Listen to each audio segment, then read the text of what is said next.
नमस्कार, ओम तत्सत। आप सबका फिर से स्वागत है सहज गीता के एक और सेशन में। और अब हम आज कर्म योग की बात आगे बढ़ाते हुए, हमने पिछले सप्ताह एक बहुत ही इंपॉर्टेंट नगेट को डिस्कस किया था। वो था कर्म, यज्ञ, वृष्टि, अन्न, सृष्टि चक्र। तो थोड़ा सा उसका रिकैप करते हैं। जो ये नगेट है, ये बताता है कि जैसे हमें कई बार डाउट होता है, हमें ये काम करना चाहिए नहीं करना चाहिए। अर्जुन भी कह रहा है इस अध्याय के शुरू में ही कि आप कहते हैं ज्ञान का बड़ा उत्तम स्थान है कर्म से, तो फिर मेरे से इतना कठोर कर्म क्यों करवाते हैं? मेरे को ज्ञान ही दे दीजिए, ज्ञान से ही मेरे को मोक्ष मिल जाएगा। क्यों मुझे कह रहे हैं कि आप ऐसा कर्म करो और फिर तुम कर्म योगी कहलाओगे और मोक्ष के प्राप्त कर पाओगे? तो कृष्ण बोलते हैं कि यदि कंपेयर करना हो सन्यासी और योगी में से, और सन्यासी की नॉर्मल डेफिनेशन इंटरप्रिटेशन होती है जिसने अपना सब कुछ त्याग दिया हो, जिसको कोई भी अटैचमेंट ना रहा हो, जो कि कृष्ण बोल भी रहे थे कि आसक्ति छोड़ो, कर्म के फल के प्रति आसक्ति छोड़ो, अटैचमेंट छोड़ो, डिजायर्स छोड़ो। तो अर्जुन सेज कि डिटैचमेंट छोड़ के तो मैं सन्यासी बन जाऊंगा, वो तो बेस्ट है मेरे लिए। मुझे कुछ अटैच डिटैच करना ही नहीं। ना मेरे को राजपाट चाहिए, ना मेरे को जमीन चाहिए, और मैं तो आराम से योगी बन जाऊंगा। तो कृष्ण बोलते हैं, "हाँ, ये गलत है जो तुम सोच रहे हो। ऐसे कोई योगी नहीं बन सकता है। कर्म त्याग के आप योगी नहीं बन सकते हो। हाँ, कर्म के फल की इच्छा त्याग के जरूर योगी बन सकते हो।" तो अर्जुन फंस गए। बोले अभी तो आप बोले ज्ञान बड़ी अच्छी चीज होती है, और मैंने आपसे ज्ञान प्राप्त कर लिया, तो मेरे से इतना कठोर कर्म क्यों करवा रहे हैं? तो जब हम लोगों को भी ऐसा डाउट हो कि हम ये काम करें या ना करें, करें तो कैसे करें, because not all the situations create situations, circumstances create situations where we are happy with the work that comes our way. कई बार हम जबरन कुछ काम करते हैं, कई बार काम करते हुए हमें कोई पीड़ा होती है, कई बार कुछ काम करते हुए हमें कोई पेन होता है क्योंकि हम कुछ और चीज को छोड़ रहे होते हैं। तो उस समय हम कैसे डिसाइड करें कि कौन सा कर्म सही है, कौन सा नहीं? तो ये अध्याय 4 और 5 6 में जब कर्मयोग और मेच्योर होगा तो और बहुत सारे नगेट्स एक से बढ़कर एक खूबसूरत नगेट्स हमें मिलेंगे। पर एक पहला नगेट जो अध्याय 3 कर्मयोग में है, कि कर्म के साथ जब योग स्थापित करना हो, उसके फल के साथ नहीं, तो वह कर्म ऐसा होना चाहिए जिससे यज्ञ का जन्म हो। कर्म से जन्मे यज्ञ है पावन। यज्ञ कर्म समुद्भव, कि कर्म से यज्ञ संभव होगा। और यज्ञ का मतलब क्या होता है? यज्ञ का मतलब होता है त्याग वाली भावना, इसमें मेरा कुछ भी नहीं है। जब हम कर्म के फल के प्रति आसक्ति छोड़ते हैं, तभी हमारा कर्म जो है यज्ञ के समान पावन बनता है। It is as pure as an offering. It is the purest way of offering when we do our work. तो हम जब भी काम करें, चाहे ऑफिस में करें, चाहे घर में करें, चाहे बाहर जाके करें, जब हम उस कर्म को करने में एक निर्मल आनंद को महसूस करें, एक ब्लिस महसूस करें, प्योरिटी महसूस करें, तो समझे कि वो कर्म जो है यज्ञ की तरह है, क्योंकि उसमें कुछ भी मेरी अपनी चाहना है ही नहीं।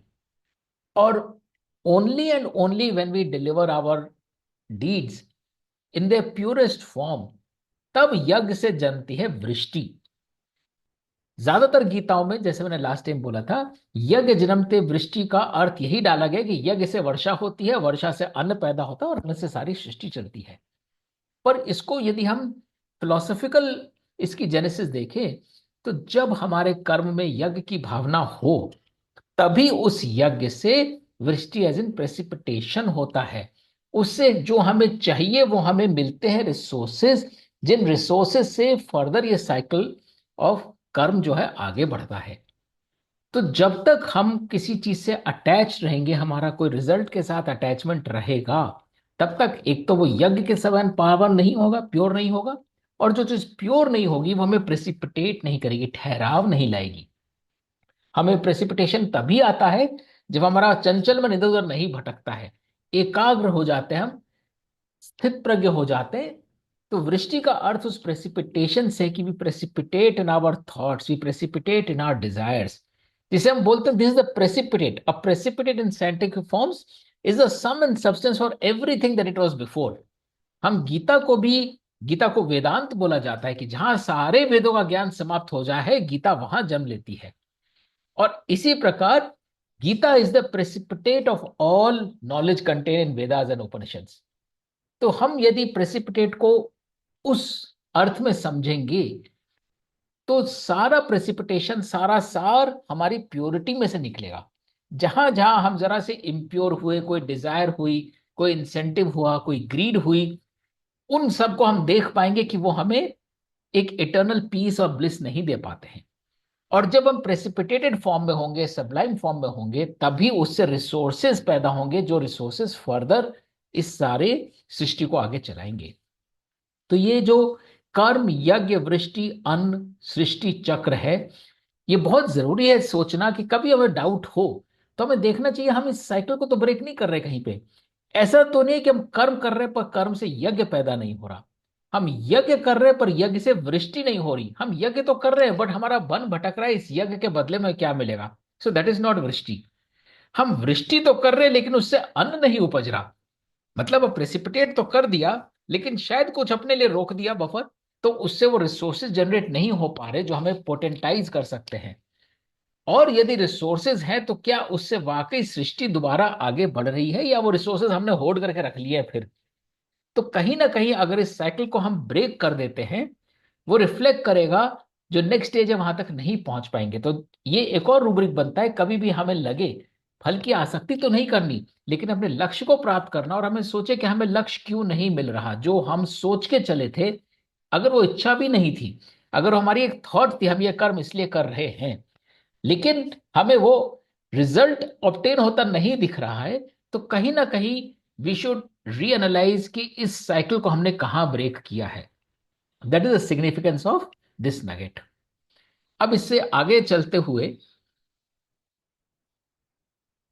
कर्म, यज्ञ, वृष्टि, अनुसृष्टि चक्र को जो झुठलाए, ऐसा भोगी विलासी मानव जीवन व्यर्थ बिताए। ध्यान धरे जो निज का केवल, निज ही जिसकी इच्छा, क्या उसका कर्तव्य कोई, क्या कोई उसकी दीक्षा। योग कर्म परम ध्यानी का, कर्म अकर्म समान, स्वार्थ नहीं कुछ कर्म में जिनका, बहती गंगा नाम। तो ये कर्म अकर्म को हम अध्याय 4 में और डीपली समझेंगे। अभी इतना ही समझे कि जो सिर्फ अपना ही इंटरेस्ट देखता है, उसकी क्या दीक्षा, उसकी क्या शिक्षा, उसका क्या कर्तव्य। तो एक कर्तव्य निभाने के लिए एक दूसरी एंटिटी के साथ अलाइनमेंट होना जरूरी है। जो अपनी थॉट्स में स्वयं के प्रति ही अलाइनमेंट रखे, वो क्या किसी के प्रति कर्तव्य निभाएगा। हे अर्जुन, तज के आसक्ति कर्म की चादर ओढ़, कर्म योग ही तुझे तरेगा, बांध कर्म की डोर। जैसे जनक ने कर्म के द्वारा यश और वैभव पाए, ख्याति वैसे भोगनी तुझे तेरा कर्म बुलाए। तो यहाँ पे रेफरेंस है, कुछ एक चीजों में गीता में रेफरेंस आया है, राम का रेफरेंस आया है, जनक का रेफरेंस आया है। जनक को, जो सीता के फादर थे, इफ पीपल में नो, जनक को विदेह बोलते थे, और इसलिए सीता का एक नाम पड़ा था वैदेही। विदेह का अर्थ वही है कि वो ऐसे अपना कर्म करते थे कि अपनी देह के प्रति उन्हें जरा भी कॉन्शियसनेस नहीं थी, जरा ध्यान ही नहीं था कि वो अपनी देह के लिए कितना कर्म कर रहे हैं। It was a complete selfless existence for Janak, इसीलिए उनको विदेह बोला जाता है। और जो सीता ने उनसे वो गुण प्राप्त किए, सीता को वैदेही बोला जाता है।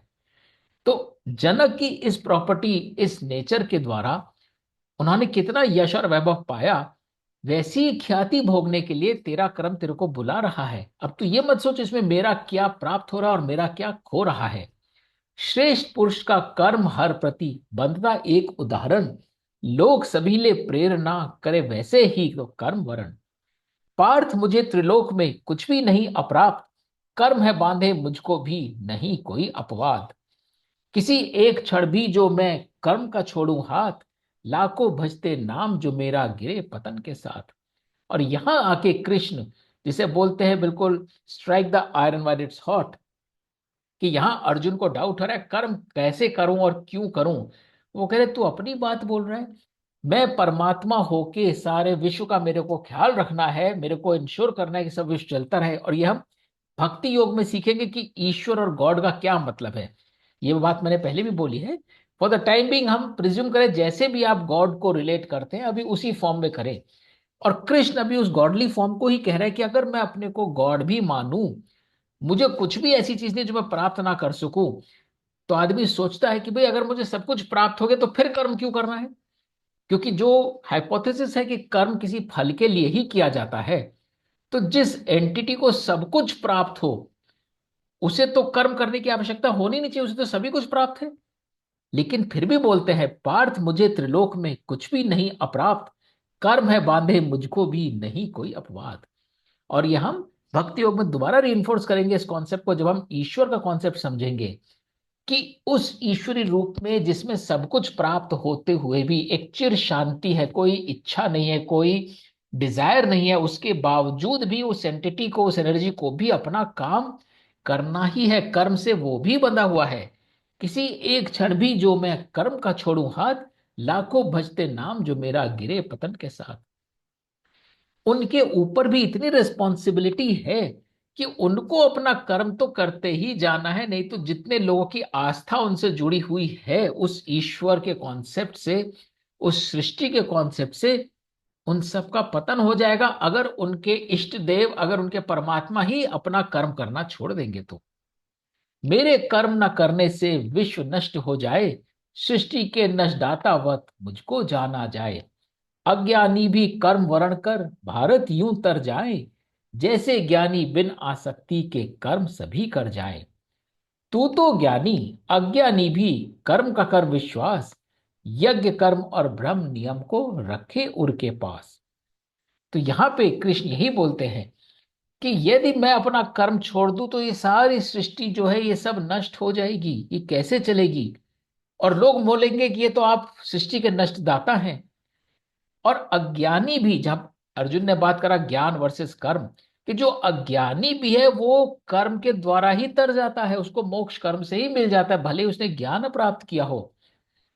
क्योंकि उस कर्म के साथ उसकी आसक्ति नहीं है। आसक्ति रहित कर्म मोक्ष देता है, आसक्ति रहित कर्म कर्म योग देता है। और कहते तू तो ज्ञानी है भाई, अज्ञानी भी अगर कर्म पे ही पूरी आस्था रखे तो कर्म और ब्रह्म का योग स्थापित हो जाता है। और फिर बोलते हैं, सृष्टि के ये नियम सभी से कर्म निकर्म करवाएं, मूर्ख समझे उससे ही सब हो, सब कुछ होता जाए। ये एक बहुत ब्यूटीफुल श्लोक है कि जो हम कुछ भी करते हैं, हम इतने मूर्ख होते हैं, हम अप्रोप्रिएट कर देते हैं, ये हमने किया है, ये पढ़ाई हमने करी है, ये एग्जाम हमने पास किया है, ये फैमिली हमने बनाई है, ये अपनी वेल्थ हमने क्रिएट करी है, कॉर्पोरेट एम्पायर हमने खड़ा किया है, ये प्रोडक्ट एंड सर्विस मेरी इजाद है। इतना मैं भर लेता आदमी अपनी ईगो में भर भर के कि वह भूल जाता है कि ये जो मैं आया ये कहां से आया है। तो प्रकृति क्रियमाणी गुण है कर्माणि सर्वश, प्रकृति के ही जितने गुण हैं यही सारे कर्म करवाते हैं। अहंकार विमूढ़ आत्मा, जो अहंकारी और विमूढ़ आत्मा होती है, मूर्ख आत्मा, और जो अहंकार रखती है, करता हमिति मन्यते, वो ऐसा मानता है कि मैं ही सबका करता हूं। तो हमें भी कभी भी यह गुमान और मिसअंडरस्टैंडिंग नहीं रखनी चाहिए। ये एक और नगेट है, कभी भी डिलेमा हो उसको रिजॉल्व करने का, हम बोले हम ये करें या हम वो करें। पहली चीज अपने आप को वहां से हटा लीजिए, आप हैं ही नहीं कुछ करने वाले। करने वाली वह शक्ति है जो आप में प्रकृति बन के निकली है। अब आप उस प्रकृति के द्वारा त्याग करेंगे, आपका कर्म सिर्फ त्याग करना है, त्यागवश जो कर्म जन्मेगा वो आपका कर्म स्वतः बन जाएगा। तो जितने भी आपको लगता है कि मैं ये करूं, सबसे पहले मैं को वहां से निकाल लीजिए, and then you will discover behind that I what is the prakriti, what is the instinct that you are carrying. Of that instinct, filter out the desire, filter out what is your vested interest in it. What is it you're trying to achieve? What is it you are getting? What is it you are afraid of losing? And once you integrate your natural instinct with selflessness, that that will reflect what the true karma that will come out. That is not your karma. You are not there. That is the karma which is swadharma. That is a karma for which you were incarnated as however you are. आप professional हैं, आप doctor हैं, आप teacher हैं, आप student हैं, वो आपका स्वधर्म बन जाता है। और जैसे ही आप अपनी प्रकृति को अलाइन करते हैं, स्वधर्म से आपका कर्म जो यज्ञ कमा समान कर्म है वो जन्म लेता है। गुण और कर्म का भेद जो जाने, महाबहु वह ज्ञानी, जो गुण जावे त्यो गुण आवे, रीत कर्म अभिमानी। And this is another beautiful nugget. जिसको गुण और कर्म का भेद पता चल गया है कि मेरे कर्म ऐसे क्यों हैं। कई बार हम बोलते हैं ना, मुझे गुस्सा बहुत आता है, क्यों आता है? या मैं रेजिस्ट नहीं कर सकता, ये चीज मीठी आ गई, या फ्राइड आ गए, पकोड़े आ गए, या चिकन आ गया, मैं रेजिस्ट नहीं कर पाता हूं। या फिर कोई आ गया तो आई हैव टू करेक्ट। जो चीज हम रिजॉल्व नहीं कर पाते कि why do react to certain situations, why do we react in a particular way, we have to go back and analyse our karma, that is our response, our reaction to our guna. हमने अपने अंदर जो जो गुण भर रखे हैं, हमारे कर्म उन गुणों का ही रिफ्लेक्शन है। It's a very important nugget. आपको जो भी कर्म आपका बॉदर करता हो, कर्म करना या कर्म ना करना, उसको पीछे डाइसेक्ट करके देखिए, उस कर्म का नंबर लॉक क्या है, सत्व रजस तमस क्या है उसका कॉम्बिनेशन। जितना हमने उसमें वो गुण भर रखा है, उतना वो कर्म उस गुण को रिफ्लेक्ट करता है। और जितना गुण जाएगा उतना गुण आएगा। दिस इज अ ब्यूटीफुल पन इंडीड, कि यहां गुण से अर्थ है हमने अपने अंदर जो कचरा भर रखा है, यहां वो गुण वो है। इसलिए ईश्वर को निर्गुण ही बोला जाता है, वो गुणातीत हैं, गुणों के परे हैं, और वो ईश्वरीय गुण हो जाता है। तो जितना हम अपनी प्रकृति रूपी गुणों को जेटिसन करते चले जाएंगे, छोड़ते चले जाएंगे, उतना हमारा ईश्वरीय गुण आता चला जाएगा, विच इज बियॉन्ड प्रकृति, which is the true innate state of bliss, which is the मोक्ष। तो हमको अपने कर्मों में से अपने गुण निकाल देने हैं। तो हमारा कोई भी कर्म हमारे गुणों से प्रेरित नहीं होना चाहिए। गुण मीन सत्व रजस तमस का कॉम्बिनेशन। और जितना वो एक्स्ट्रा गुण जो हमने होल्ड करके रखा हुआ है जाएगा, उतना हमारा जो पुरुष का गुण है, जिसकी चमक है, जो उसकी एक शीन है, उसकी जो ग्रेस है और ग्लॉस है, उतना वो बढ़ेगा। गुण कर्मों में लिप्त रहे जो मोहित वे अज्ञानी, आसक्ति तजने की उनसे कैसे कहे कहानी। इसके विपरीत जो गुणों में ही भिगा रहता है, जिससे सत्व रजस तमस इतना बांध रखा है उसने, वो स्वाद का बिल्कुल गुलाम है। क्या स्वाद है, क्या मस्त टेस्ट है इस चीज का, क्या ये रूप है, मेरे को तो बार बार यही मूवी देखनी है, क्या विजुअल था, या वो पर्टिकुलर जगह जाना है, या क्या वो sound, you get addicted to certain sounds.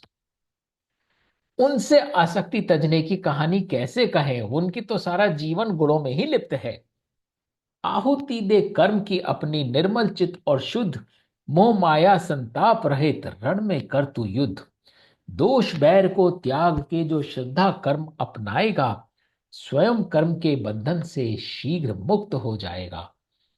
तो अपने इस चंचल चित्त में जो हमारे गुणों से भरी हुई है, जैसे ही अपने निष्काम कर्म की आहुति दोगे, वैसे ही आप शुद्ध हो जाओगे, वैसे ही आप प्योर हो जाओगे। क्योंकि अभी तक उन गुणों को साफ करने वाली झाड़ू मिली नहीं थी। इन गुणों को सफाया करने के लिए एक ही झाड़ू काम करती है, निष्काम कर्म। जैसे ही आप उसमें निष्काम कर्म डालोगे, आई एम डूइंग दिस, और ये चैप्टर 4 में और इलेबोरेट करेंगे, it becomes very easy to relate what is nishkam कर्म।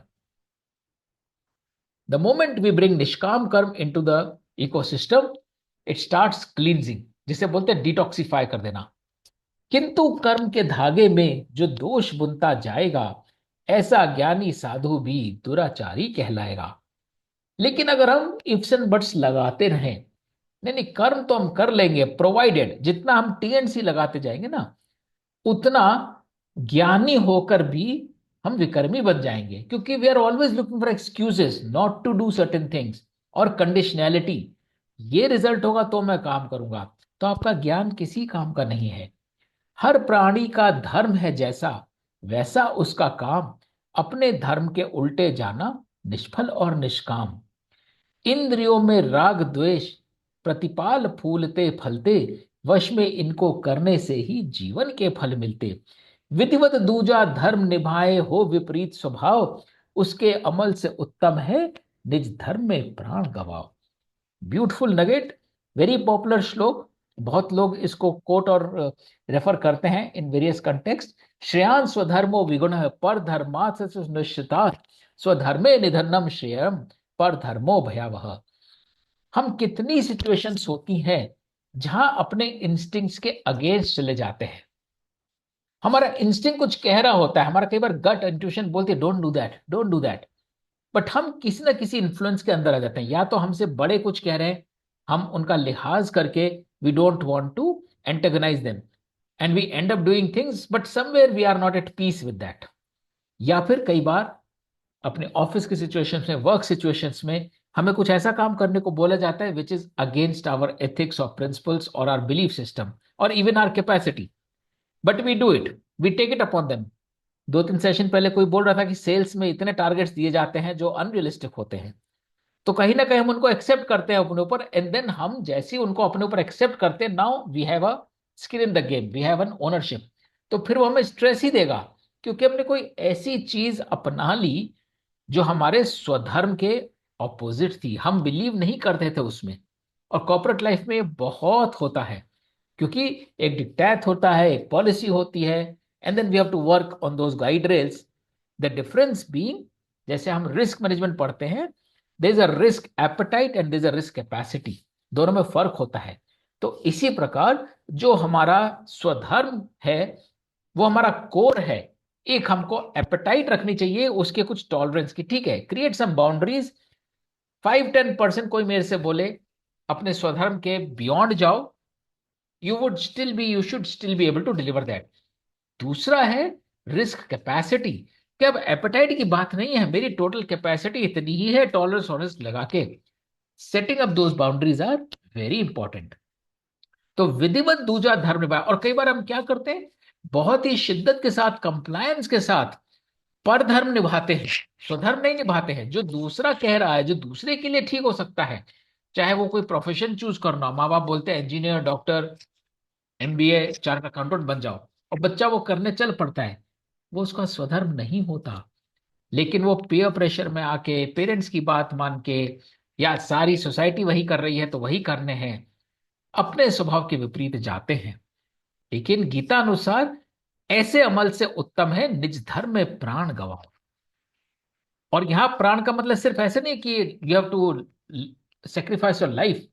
यहां जो चीज आपको बहुत ही प्रेरित करती है, जो आपके प्राण के बराबर है, लाइफ ब्लड के बराबर है, निज धर्म में जो आपका नेचुरल एक एट पीस हो, जो आपकी एग्जिस्टेंस है, उसमें यदि आपका लाइफ ब्लड भी कम हो लेकिन you are at peace, you are at ease, that is better than doing something which is against your instinct, against your gut, against you who you are.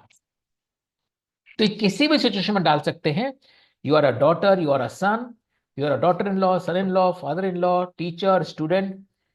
और ये अध्याय 18 में एक और बहुत पॉपुलर और मिसकोटेड श्लोक है जो हम बाद में बात करेंगे। उसमें भी यही आता है कि हम बहुत सारी निष्ठाओं में बंध जाते हैं, और जब बहुत सारी निष्ठाओं में बंध जाते हैं हम उसी को अपनी आइडेंटिटी समझ लेते हैं और फिर उसी के अनुसार अपने कर्म करने लगते हैं। जितना हम अपने आप को ईश्वर की शरण में जाएंगे, उन डेफिनेशन से आजाद करेंगे, उतना हम अपने स्वधर्म को जान भी पाएंगे। This we will talk later in the last chapter which is way way far now. But यहां के लिए ये जरूरी है, it is important to know what is your swadharma. और स्वधर्म के लिए स्वयं के साथ टाइम स्पेंड करना बहुत जरूरी है। तो ज्यादातर लोग जो बोलते हैं हमें स्वधर्म पता ही नहीं है, हमारा स्वधर्म क्या है, क्योंकि शायद कहीं ना कहीं उन्होंने स्वयं के साथ वह साक्षात्कार, that introspection, that interrogation of self या डिस्कवरी ऑफ सेल्फ किया ही नहीं है। तो इसके लिए अपने आप को टाइम देना बहुत जरूरी है। Who am I, what do I do, what do I don't do. और यदि इसी को हम थोड़ा एक्सपेंड करें कि ये स्वधर्म क्या है, निमित्त कर्म कौन से होते हैं, तो जिन कर्मों के हम उत्तरदायी होते हैं, I am accountable. As a teacher I am accountable to impart education, as a doctor I am accountable for any procedure, as a parent I am accountable to raise my child properly. ये सब हम accountability आती है स्वधर्म, because of being in that role itself we can not run away. And Arjun being a kshatriya had an accountability towards the state, कि तुम्हें इतना invest हुआ है, तुमको क्षत्रिय बनाया गया है, अब तुम ये नहीं कह सकते कि मैं इनसे नहीं लड़ सकता, तो ये युद्ध मैं नहीं करूंगा। दूसरा, मन से इंद्रियों और आसक्तियों पर नियंत्रण करते हुए कर्म। यदि आपने अपनी इंद्रियों पर और आसक्तियों पे कंट्रोल ले लिया है, अब वो नेचुरली आप उस बॉर्डर में नहीं जाते हैं, वो कर्म जो है निमित्त कर्म बन जाते हैं. It is okay to do all of those things where you are not driven by your desires और your sensory pleasures. And we talked about the cycle anna dravya yagya karma srishti चक्र.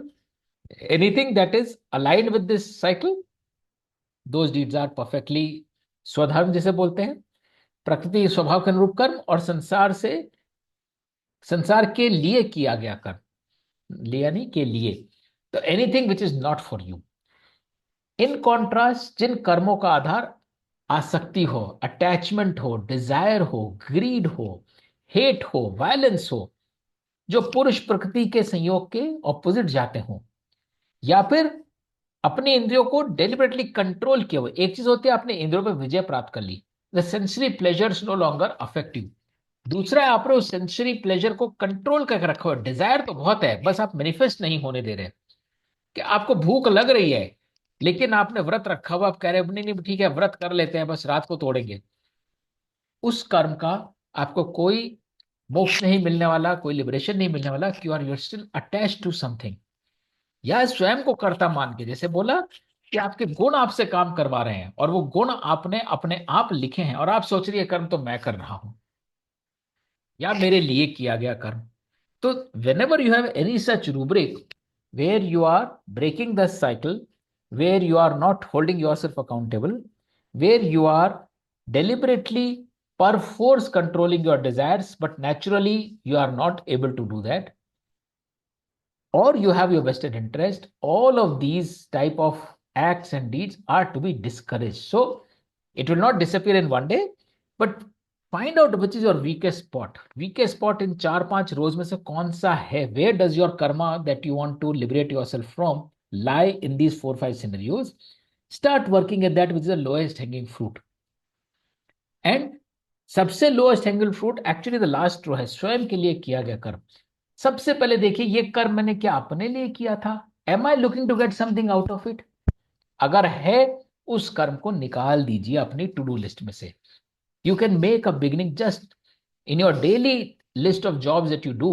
Just find out which is the job you did exactly specifically for yourself, where you believe you will benefit from that. You are looking at an outcome which is for you to enjoy, only you, which is not true for anybody else. Start with that. Then you can up the ante slowly, saying that, okay, lowest level is now I have taken out myself. Then try to take out your desire. Then try to take out your attachment for the outcome. And then probably you can take out all those things which are not aligned to the cycle of Anna Dravya Karma Srishti. तो इतना सब सुनने के बाद अर्जुन बोले, Arjun has still his volley of questions. वार्ष ने क्यों बंधु जन सब ज्ञान न ये भज पाए, अपनी इच्छा के विरुद्ध वे और पाप की जाए.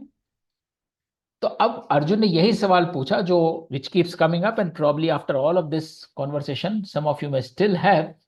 कि अच्छा पर ये बताओ, लोगों को पता तो है क्या चीज सही है क्या गलत है, स्वधर्म और परधर्म का भी पता चल गया है, फिर ये लोग अपनी इच्छा के विरुद्ध क्यों जाते हैं? And now Krishna starts telling, माता जिसकी राजस है काम क्रोध है जाए, बैरी पापी असुरा है जीवित ये खा जाए. सो अब गुणों की बात आ जाती है. अगर आपके गुणों में राजस गुण है, और राजस गुण अगर हम रिफ्लेक्ट करें तो आज की कॉर्पोरेट लाइफ में चाहे कैसी भी हो, it's not about private sector, even in public sector, the work ethos that we carry, it is completely fueled by rajas. It is completely goal oriented, result oriented, and lot of it rubs on to our personality in our lives also. Even when we are raising our children, many parents commit the mistake of raising them with a goal driven, क्या बोलते हैं, their child raising is full of goal based. ये कर लोगे तो ये मिलेगा, ये कर लोगे तो ये मिलेगा, ये पास कर जाओगे तो यहां पहुंच जाओगे. It is always about what will you get as an outcome that will define your karma. And that rajas, so much of overdose of rajas, always looking for outcome, attaching yourself to the outcome. Outcome नहीं मिला तो बच्चा परेशान, बच्चा stress में. The kids are willing to give up their lives because they could not get the outcome that they were hoping for. जहां जिसकी माता, जिस कर्म की माता राजस है, उसके थ्रू तो काम क्रोध ही पैदा हो सकता है, उसके थ्रू कुछ और पैदा नहीं हो सकता। बैरी पापी असुरा है, जीवित ये खा जाए। अच्छे भले प्राणों को भी ये खा जाता है राजस, क्योंकि it feeds on desire. Asura, asura is a demon which feeds on desire. The more you feed desires, the bigger it grows. ढकता है जो धुआं आग को और दर्पण को धूल, त्यों ही काम के पर्दे पीछे रहे ज्ञान सब फूल। सच अ ब्यूटिफुल पर्सपेक्टिव। जैसे आग को धुआं ढक लेती है, आग तो होती है बट चारों तरफ पहले धुआं फैल जाता है। हम सोचते हैं ये तो धुआं है, हम उसके अंदर की आग को देख ही नहीं पाते। या मिरर पे डस्ट होती है, हम डस्ट को ही देखते रहते हैं और कहते हैं मिरर में रिफ्लेक्शन साफ नहीं आ रहा। इसी प्रकार काम के पर्दे के पीछे सब ज्ञान भूल जाते हैं।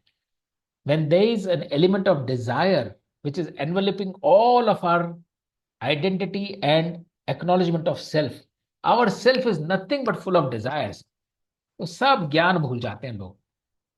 Because the moment the child is born, 2 years, 4 years, 5 years, the child is told, बेटा ये करोगे तो चॉकलेट मिलेगी, यहां तक चल के जाओगे तो देखो वहां ये मिलेगा, अच्छा ये मत करना वरना ऐसा हो जाएगा। तो वो सब consciously conditioning as part of learning is synonymous with attaining of goals. फिर बच्चे की गलती नहीं रहती, उसका सारा कॉम्प्रिहेंशन ही राजस बन जाता है। भूख है इसकी अग्नि जैसी, पेट भरा ना जाए, भर के जब यह काम ना बुद्धि भस्म हो जाए। तो जो आसुरी शक्ति है ना, जो राजस से प्रोपेल्ड होती है, इसकी भूख बिल्कुल फायर जैसी है, इनसेटिएबल। आप इसमें कितनी डिजायर्स डाल दो ये और भड़कती है, and it asks for more. वो स्लोगन था ना, ये दिल मांगे more, it aptly represents the corporate ethos and tagline, ये दिल मांगे मोर।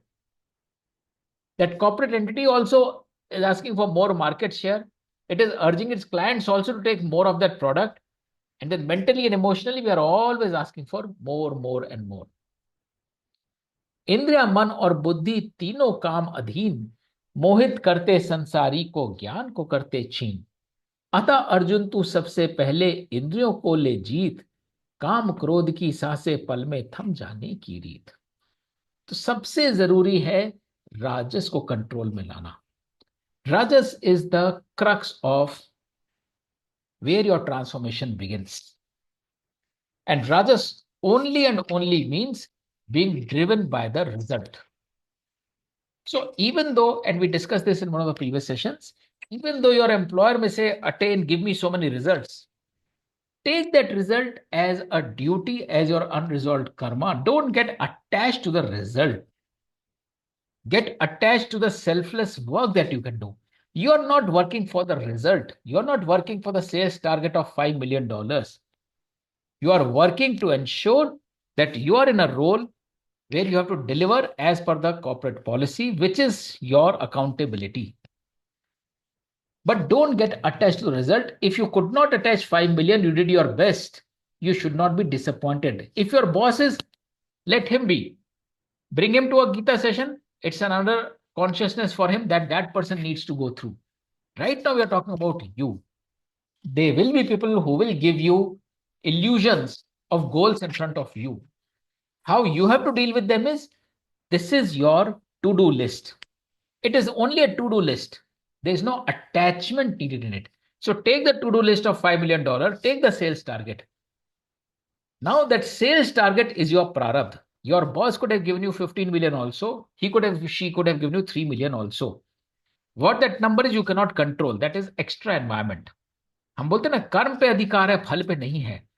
आपने एग्जाम दिया, आप एक कॉर्पोरेट जॉब में आ गए, उसका परिणाम क्या निकलेगा, कैसा एम्प्लॉयर मिलेगा, कैसा बॉस मिलेगा आपको, आप वो कंट्रोल नहीं कर सकते। As a result of that, you have a boss who has given you a target of $5 million. You can't control that. You could only control a good education, and hopefully with that education a good job, and with that good job hopefully a good supervisor and a manager. But what comes out is not under your control. So पहली बात तो अपने उस effort से इस result को नहीं compare करना। अब $5 million का टारगेट अगर है, वो आपका प्रारब्ध है। Don't get attach to. Now you see what you can do if this is your role. अगर अर्जुन का टारगेट है भीष्म और द्रोण को किल करना, that is as bad as a $2 billion target, कि मैं नहीं कर सकता हूं ये, impossible for me, but that is your target, you can't run away from that.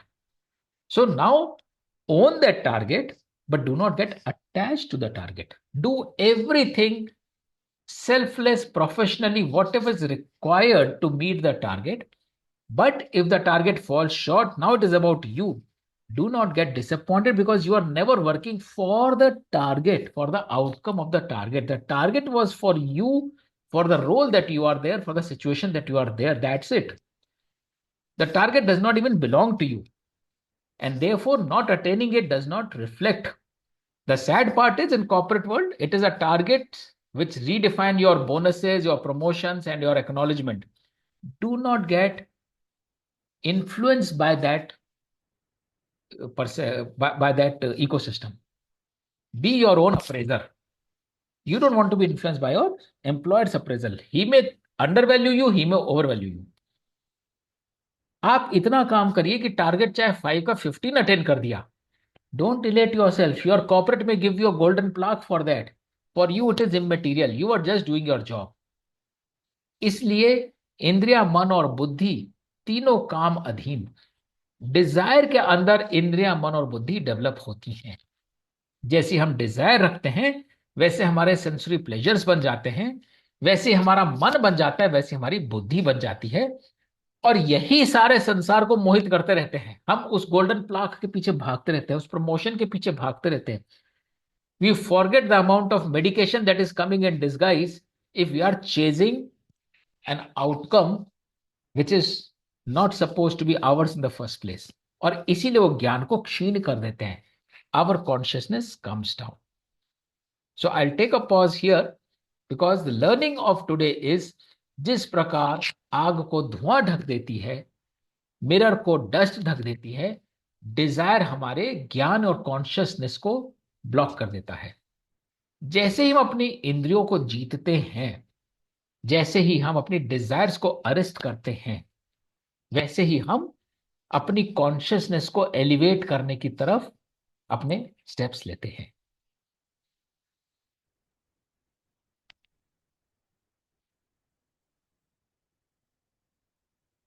So I would take a pause here and I would welcome any thoughts, suggestions, and my request is, some people have given feedback कि लोग जब सवाल पूछते हैं तो camera बंद करके पूछते हैं. We are a very diverse group and slowly people will get used to putting a face to the name. So my request is that whoever is asking a question, sharing a thought, please switch on your camera. It helps people connect with each other. Otherwise, we are all looking at blank screens.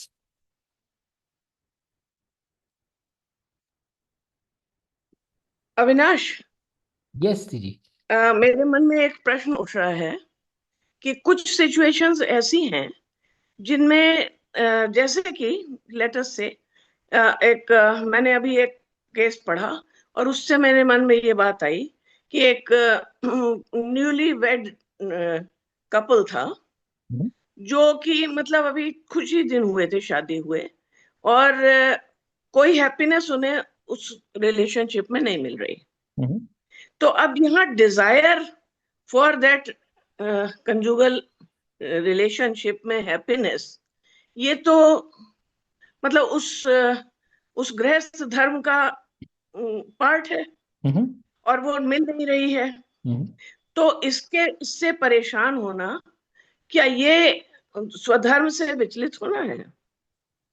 पहली चीज तो देखिए, स्वधर्म क्या बनता है जब आप विलिंगली एक रिलेशनशिप में एंटर करते हैं, वेदर इट इज मैरिज और इवन लिव इन्स और as couples, whatever, howsoever you define a relationship, और इवन मेंटली भी आप किसी को अपना मान लेते हैं.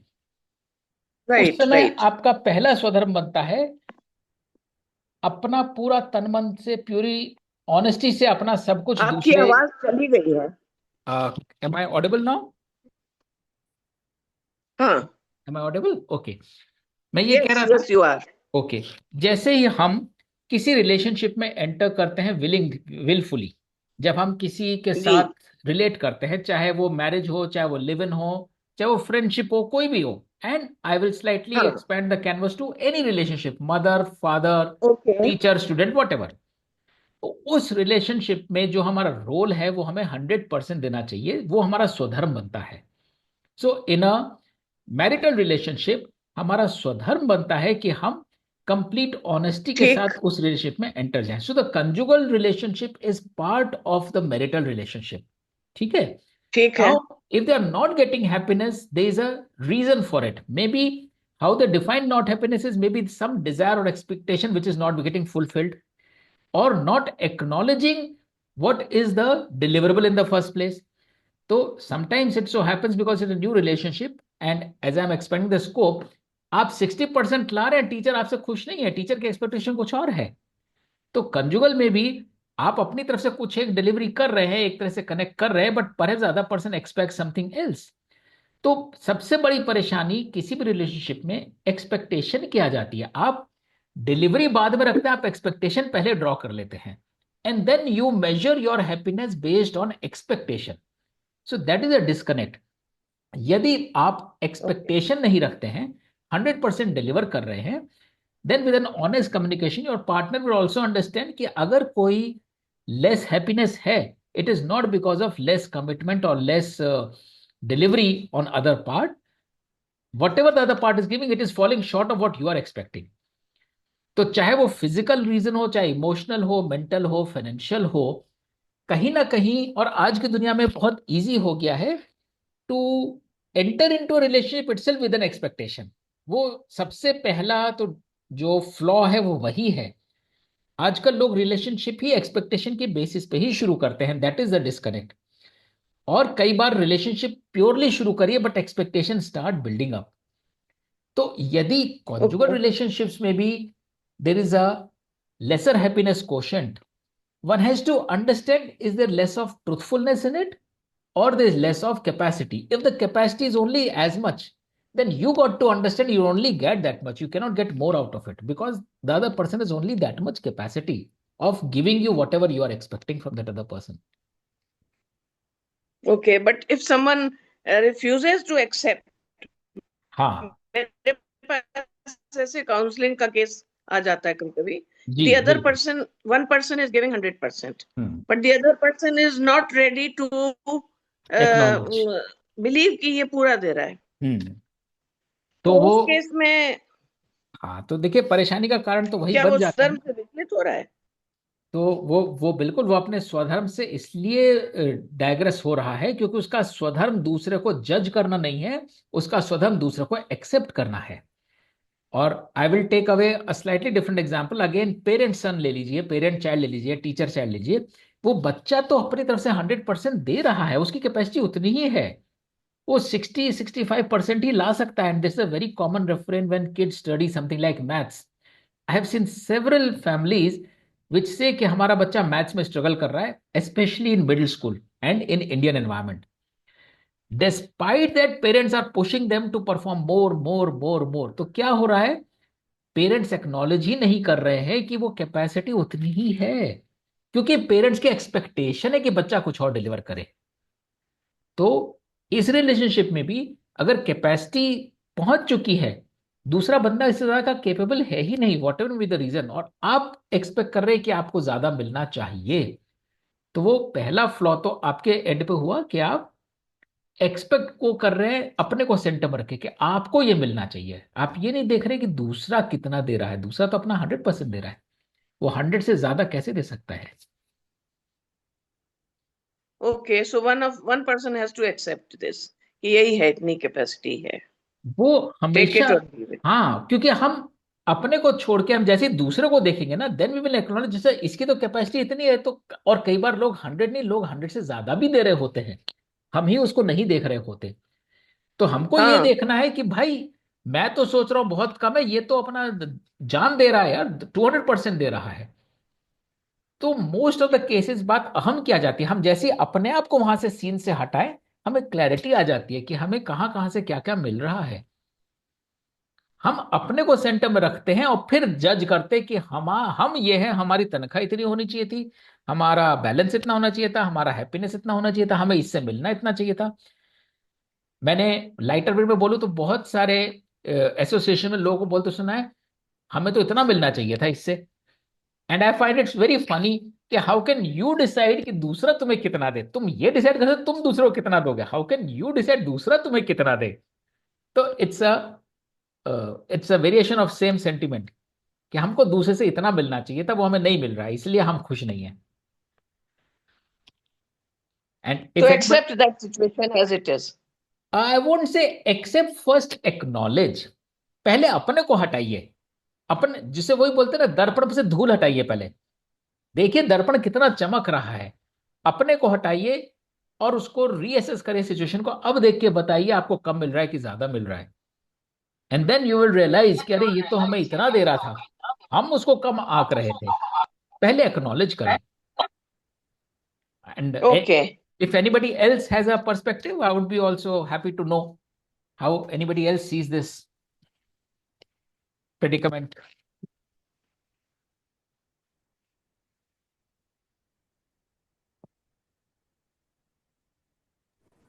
So Avinash Smith, so Yes, you Amit. had spoken about bosses and giving a quota and all of that in the corporate world. That is, of course, the challenge that you accept. You said you accept the objective and make it like a to-do list. The problem is leadership is expected to be where you drive people to outcomes, and you think that you set a goal, you set an objective to others and say, okay, you are going to make, you put x amount as your objective as a team. That's what, and that's what success is.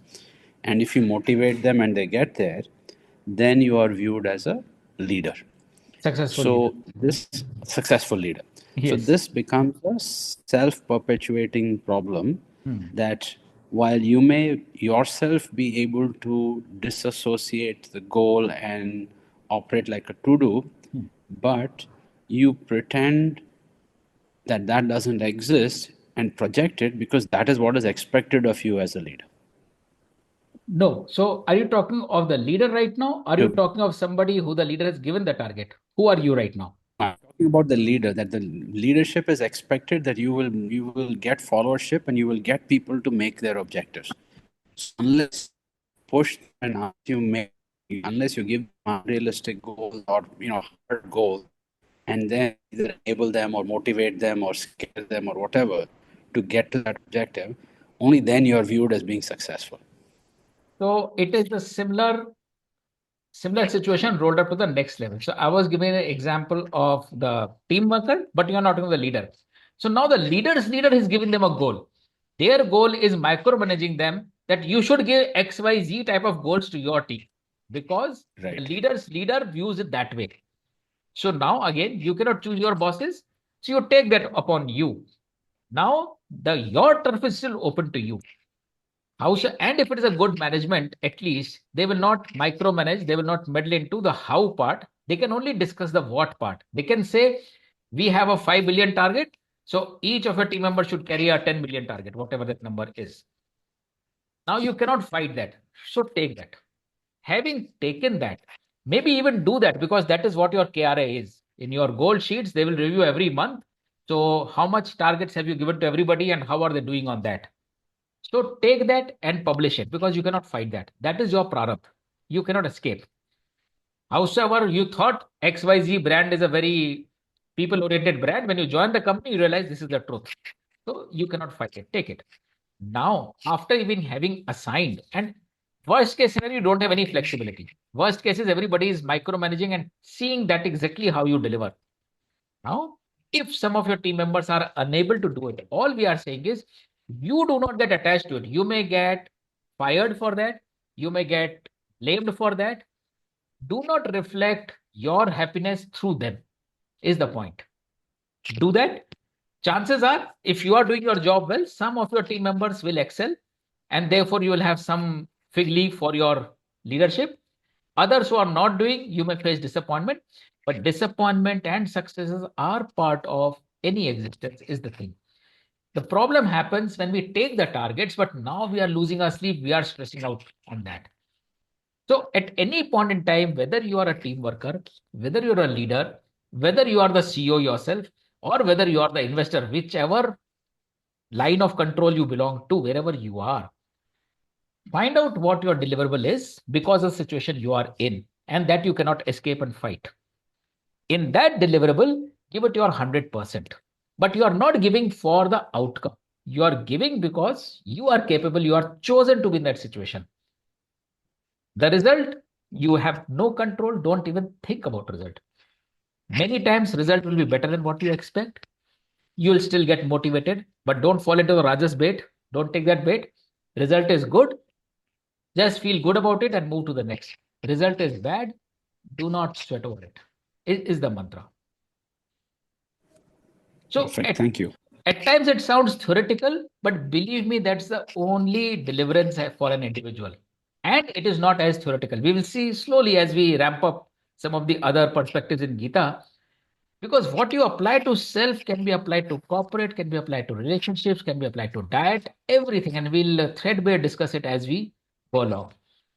तो आप goals नहीं define कर सकते, वो आपको युद्ध में खड़ा कर दिया, बोले भीष्म और द्रोण से लड़ना ही है। अब आपके भीष्म और द्रोण कुछ भी हो सकते हैं, which you are mentally not willing to fight. And that is what Krishna says, you do your job, you don't worry about इनको मारने से क्या होगा. That is not your prerogative. You have been chosen for that situation. Do your best, get out of that situation. Hi, Anshul, Ankit here. Yes, So sir. what that means is कि जो लोग भी private corporate job में हैं उनका कोई ना कोई प्रारब्ध था जिसको उन्हें काटना है. जो गवर्नमेंट जॉब में है उनका सब because there are no targets nothing so there सब कुछ अच्छा ही है इसके लिए दे have no targets.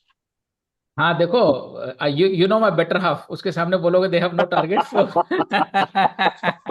You are in a safe zone. तो मतलब प्राइवेट जॉब में वही लोग हैं जिनका कोई प्रारब्ध था जिनको वो नहीं काटना नहीं, था बेसिकली. ऐसा है एंडेड अप कुछ, इन कॉर्पोरेट. ऐसा है कुछ हमारे जैसे और आपके जैसे आबेल मुझे मार भी होते हैं जो प्राइवेट से पब्लिक में जाते हैं, पब्लिक से प्राइवेट में जाते हैं, ठीक है. तो वो भी हम ही डिफाइन कर रहे होते हैं. सो प्रारब्ध तो हमारा हमारे साथ चलता है और वो हमें अलग अलग टेरिटरीज में ले जाता है, कभी प्राइवेट में, कभी पब्लिक में, कभी टॉक्सिक रिलेशनशिप्स में, कभी हेवनली मेडोज में. तो द मूड पॉइंट इज, प्रारब्ध को आप कंट्रोल नहीं कर सकते, क्योंकि जब आप लास्ट टाइम पब्लिक प्राइवेट में कभी थे तो आप कुछ तो अकाउंट अनबैलेंस छोड़ के आए, that has come back to bite you. That is a prarabdha part. And sometimes we are not cognisant of that. Because we are not cognisant, that is the benefit doubt Krishna gives you, कि भाई ठीक है, तुमको मैंने वो power दी ही नहीं कि तुम इतना पीछे देख सको, नहीं तो तुम पागल हो जाओगे. तो now just take it as granted. अब इसको तुम कैसे रिजॉल्व करते हो will develop your prarabdha for your future existences. That is the key. आप रोते रोते करोगे तो वो रोते रोते जो एनर्जी जो है वो प्रारब्ध बन के आपके सामने रीअपियर होती रहेगी. और इसीलिए भक्ति योग में हम आगे सीखेंगे, फॉरगिवनेस और क्षमा is a very strong and potent tool. हमारे साथ बहुत सिचुएशंस आएंगी जिसमें हम दूसरे को अनपार्डनेबल समझेंगे कि this guy is unpardonable, he should not have done this to me. इस बात को आप अभी गांठ बांध लो, श्लोक जब आएगा तब आएगा.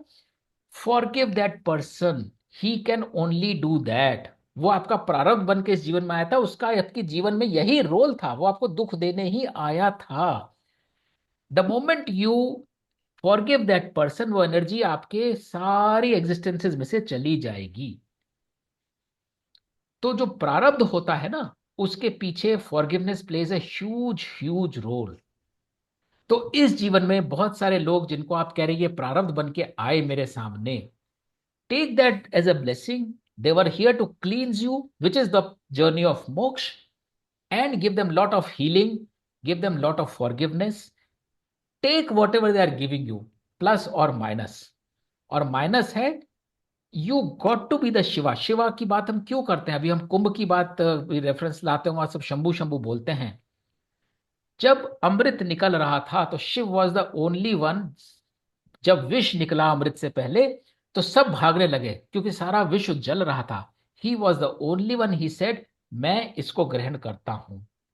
तो हमको अपने अंदर के उस शिवा को जागृत करना होता है, टू कंज्यूम दैट विश without any fear without any thinking of outcome कि विश कंज्यूम करने से मेरा क्या होगा. We don't have to become toxic. We have to just accept that and forgive that other person. वो प्रारूप बन के नहीं आएगी वो एनर्जी दोबारा आपके पास.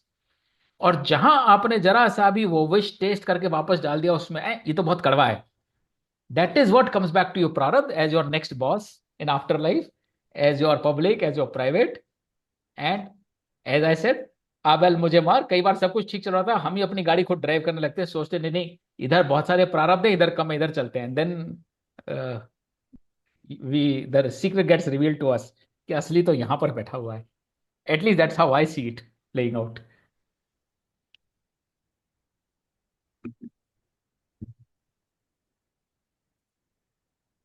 हाँ जी अविनाश जी। जी सुभाष जी. मेरा ऐसा है कि आपने बहुत अच्छी तरह एक्सप्लेन किया, पर एक तो मैं ये अपना जोड़ निकाला जो मेरे अपना व्यू है। जी. अपने कच्चे भाव से कर्म करते जाइए without any expectation which is already said. Good. आप 42वें श्लोक में आपने बोला है तन पे इंद्रियां, तो मैं इसको ऐसे अगर आत्मा को जानकर बुद्धि द्वारा मन को वश में करके इंद्रियों का निग्रह करना ही शुद्धि है और ज्ञान है. बिल्कुल सही कह रहे हैं आप.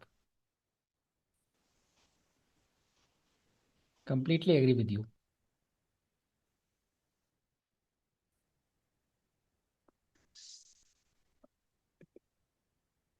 Yes Subhash ji, completely agree with you.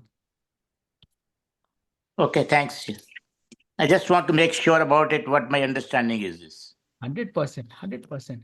And it is not easy. It is not easy. So we need to acknowledge कि हमारी उस जर्नी की भी एक कैपेसिटी है.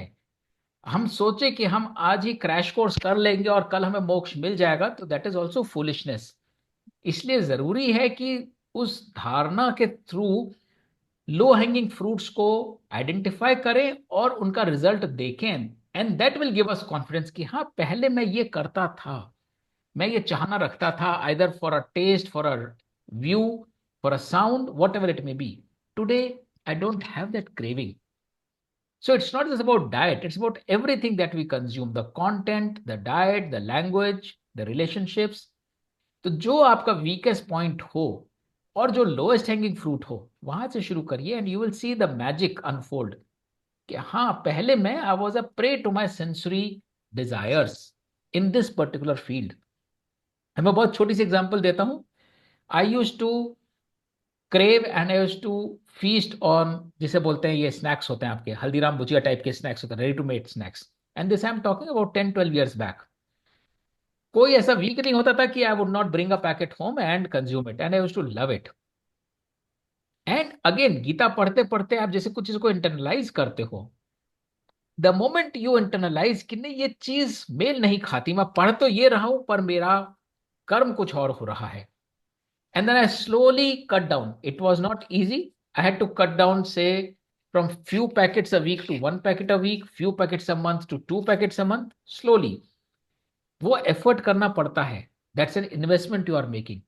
पर जब आप करते हो and you become good at it, you do see a morning that suddenly that thing disappears, and that is liberation. And if that can happen for such a mundane thing like a packet of snacks, it can happen for anything that we put our mind to. But ये ऐसा है कि ये तो आपको, मेरा अपना जो एक्सपीरियंस है गीता में भी 40 साल से, कि आप इसको रोज पढ़ोगे नहीं जब तक, तो उसको प्रैक्टिस में नहीं लाओगे तो you can not improve yourself. मैंने अपने लाइफ में देखा है कि मेरे को जो जो चीजें अच्छी लगती थी वो मोस्टली मैंने 80% छोड़ दी हुई हैं, सिर्फ गीता सुन के और पढ़ के. बिल्कुल बिल्कुल. प्रैक्टिस अगर आप पढ़ोगे ही नहीं गीता को बार बार, तो गीता करने से 1 साल में तो आएगी नहीं. ये तो पता नहीं कितने जन्मों का हमारे जो कर्म. इसको गीता को जितना पढ़ोगे, जितना सुनोगे, पढ़ना और सुनना दोनों चीजें जो आपके 18वें अध्याय में जाके करेंगी कि इसके क्या क्या फायदे हैं. जो किसको सुनाता भी है, सुनता भी है, वो भी मोक्ष को प्राप्त हो जाता है. तो मेरा यह है कि आप प्रैक्टिस करें और गीता को श्रवण करें और पठन करें, उसका दोनों चीजें करें. उसके बिना आपको ज्ञान नहीं आ सकता, उसके बिना आपकी शुद्धि नहीं हो सकती. एब्सोल्युटली. ये रीइंफोर्समेंट बहुत जरूरी है. कि हाँ ये किया, हाँ ये गलत है, री इन्फोर्सिंग योरसेल्फ। जब तक आप उसमें बिलीव नहीं करेंगे, आप प्रैक्टिस के पहले स्टेज तक नहीं जाएंगे। First you have to start believing in it. श्रद्धा, श्रद्धा होनी चाहिए। श्रद्धा के बिना आप कुछ नहीं कर सकते। पहले आप शुरू तक श्रद्धा जब नहीं आपकी गीता में, तो फिर तो कुछ भी आपको समझ में नहीं आएगा। सबसे पहले आपको श्रद्धा रखनी पड़ेगी।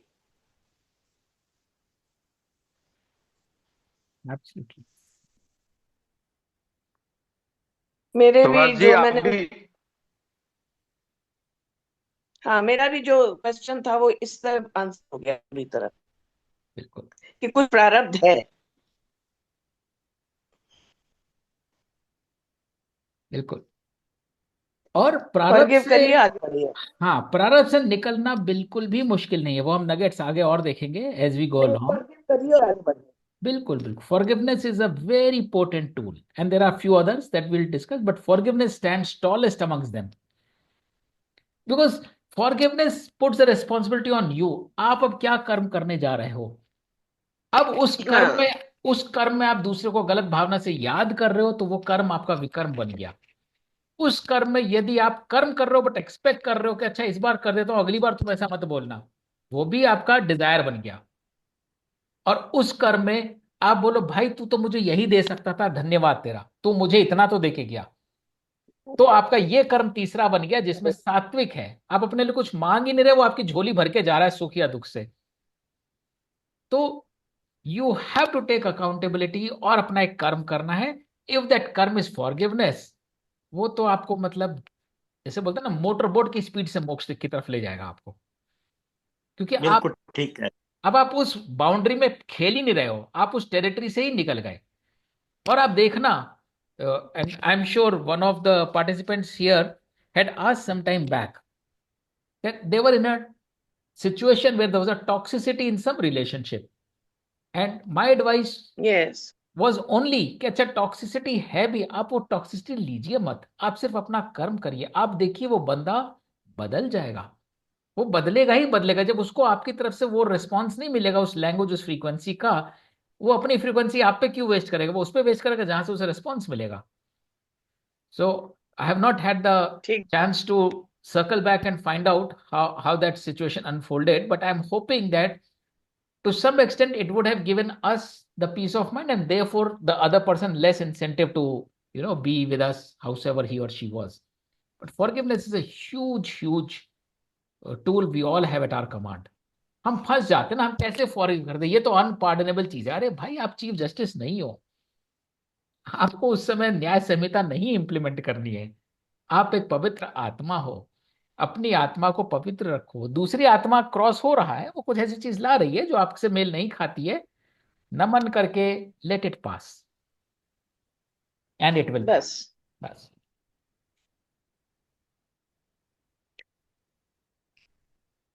आई थिंक कुछ और भी एक बिल्कुल सज्जन कुछ ठीक। बोल रहे थे।